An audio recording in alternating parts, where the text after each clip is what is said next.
Hello great മീഡിയാസിലേക്ക് സ്വാഗതം. അങ്ങനെ കാത്തിരുന്ന ആ ഒരു അപ്ഡേറ്റ് വരികയാണ്. മമ്മൂട്ടിയുടെ സിനിമ വരുന്നു, ടർബോയുടെ അപ്ഡേറ്റിന് വേണ്ടി എല്ലാവരും കാത്തിരുന്നു. അങ്ങനെ കൃത്യം 7 മണിക്ക് വന്നിരിക്കുന്ന അപ്ഡേറ്റ് പ്രകാരം സിനിമ ജൂൺ 13 തിയേറ്ററുകളിൽ വേൾഡ് വൈഡായിട്ട് എത്തുന്നു എന്നുള്ളതാണ്. എന്തായാലും വിഷു ദിനത്തിൽ മമ്മൂക്ക നൽകിയ ഈ ഒരു കൈനീട്ടം എങ്ങനെയുണ്ട് എന്ന് നിങ്ങളൊന്ന് വിലയിരുത്തണം. എന്തായാലും നമ്മൾ വലിയ രീതിയിൽ പ്രതീക്ഷിച്ചിരുന്നു ഇതിൻ്റെ ടീസറാണോ അല്ലെങ്കിൽ ഇതിൻ്റെ റിലീസ് അപ്ഡേറ്റ് തീർച്ചയായും പ്രതീക്ഷിച്ചിരുന്നു. അത് തന്നെ വന്നിരിക്കുന്നു. അപ്പോൾ കൺഫ്യൂഷൻസ് എല്ലാം മാറ്റി സിനിമ ജൂൺ 13 തന്നെ തിയേറ്ററുകളിലേക്ക് എത്തുകയാണ്.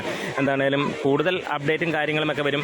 ഇവിടെ കാത്തിരിപ്പിന് ഒരു വിരാമം തന്നെയാണ് വന്നിരിക്കുന്നത്. സിനിമ എന്നുള്ളൊരു ചോദ്യത്തിന് മമ്മൂട്ടിയുടെ അടുത്ത 100 കോടി ചിത്രം ഏത് എന്നുള്ളൊരു ചോദ്യമൊന്നുമില്ല. ഇത് ഉറപ്പിച്ചിരിക്കുന്നത് തന്നെയാണ്. കാരണം ഈ ഒരു റേഞ്ചിൽ വരുന്ന സിനിമ തന്നെയാണ് മമ്മൂട്ടി കമ്പനിയുടെ ഏറ്റവും കൂടുതൽ ബഡ്ജറ്റിൽ വരുന്ന ഒരു സിനിമ.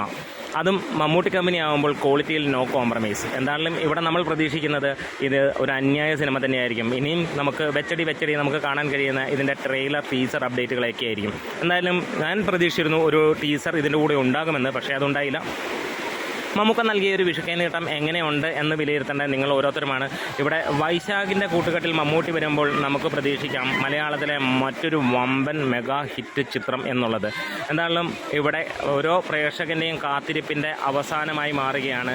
അങ്ങനെ ആ ഒരു അപ്ഡേറ്റ് വരുമ്പോൾ ഇരു കൈയും നീട്ടി ആരാധകർ സ്വീകരിച്ചിരിക്കുന്നു. ആരാധകർക്ക് വേണ്ട തരത്തിലുള്ള ഒരു ചിത്രം. കുറേ നാളുകളായി മമ്മൂട്ടിയും അഭിനയ പ്രാധാന്യം മാത്രമുള്ള സിനിമയാണെങ്കിൽ ഇപ്പോൾ ഫാൻസിന് വേണ്ടിയുള്ള ഒരു സിനിമ കൂടി വരുന്നു. അപ്പോൾ താങ്ക് യു.